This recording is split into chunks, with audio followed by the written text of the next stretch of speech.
Hi guys, this is Ellen ng in Arthur Vlog. Today's video, I would like to show you how to make tuna veggie balls. So, ayan na nga guys, unahin nating magbalat ng carrots and we chop and the little. So, okay, very patient guys, and I have spring onion leaves, or scallion, anything you want na gulay. I have 3 garlic cloves and I make yun para manipis siya. Ano ba yung tawag dun? Yun. And then I have onion, so I hiwa it so nang maliliit, and 1 egg and 1 can tuna with vegetable oil. Magic sarap para ma-magic ang inyong sarap. 1 and 1/4 cup all-purpose flour. Salain, sip para mawala ang mga lumps. 1 teaspoon yes, then mix natin. So, dapat active yung yes nyo guys bago nyo ilagay. Black pepper and salt to taste.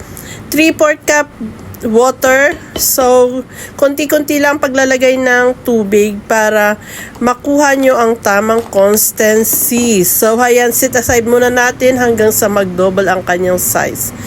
Okay, tingnan natin yung ating oil kung mainit na. Pag nilagyan natin ng stick, yung oil ay parang nagbabubbles siya. Yun ang tamang init.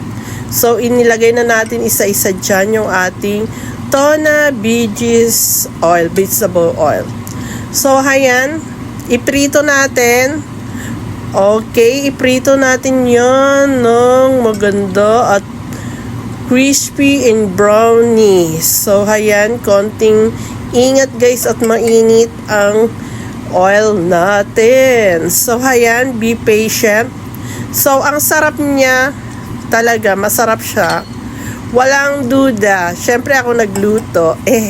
Pero ganun talaga ang buhay. Siyempre, kanya-kanya yon. So, ayan guys. Sana may natutunan kayo sa aking mga pinagagawa. And shout out sa mga bagong pasko dyan sa aking channel. At sa mga old friends ko. Kilala nyo na kung sino kayo. Maraming salamat sa laging pagbabalik at panonood. So, ayan, iprito na natin. Okay. Medyo marami-rami na yan, guys. So, 2 lang kami kasi ang kumain yan. Kaya, inabutan pa yan ng kinabukasan. Pero, crispy pa rin siya. So, ayan. No? Medyo matagal, maproseso. Pero, pag kinain mo naman, ay masarap. Sulit na sulit ang inyong pagod. So, ayan na nga yung mga nagawa ko. At titikman na natin kung gaano talaga siya ka-crispy. So, ayan, titikim na ang lola nyo. Okay, hindi yan malabo ang mata, pero nakasalamin yan, charing. Okay guys, maraming salamat. Yung sauce nga pala dyan ay ilalagay ko yung recipe. At kung gusto nyo malaman ay nandun na sa iba kong video. Ilalagay ko na rin dyan. Idadagdag ko na lang siguro dyan kung hindi ko pa nabubura. Maraming salamat sa panonood. God bless you. Mwah. O kainan na. Ayan, shoutout sa lahat.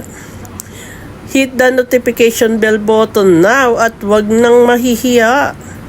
Okay, wag mahihiyang magtanong. Thank you. So, idadagdag ko guys yung aking sauce. Ayan, may chili ako, onion, garlic, konting asin, and tubig. So, tinansya ko lang yung tubig niyan. Buti hindi ko pa yung nabura yung video ko. Ayan, may 1 tablespoon akong cornstarch. Tapos, 1/4 cup na sugar. At i-blender ko nga ayan. So, ayan, pag pino na. Pero mas maganda yung medyo may hindi masyadong pino, po. Pero pala na kayo kung anong gusto nyo. Pagustuhan yan.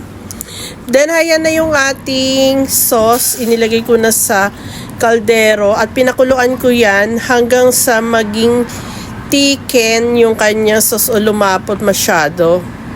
Or bahala na kayo kung gusto nyong malapot na malapot or hindi malapot masyado, nilagyan ko yun ng suka. So, kayo na ang bahala dyan. Then, yung sa akin kasi yung tamang-tama lang yung lapot dahil kapag halimbawa na nag-ano pa siya, nawala ba yung heat niya, ay lalapot pa yan. So, isinalin ko na ngayon dyan sa grapon. Okay? Madali lang yan guys, masarap. Thank you for watching.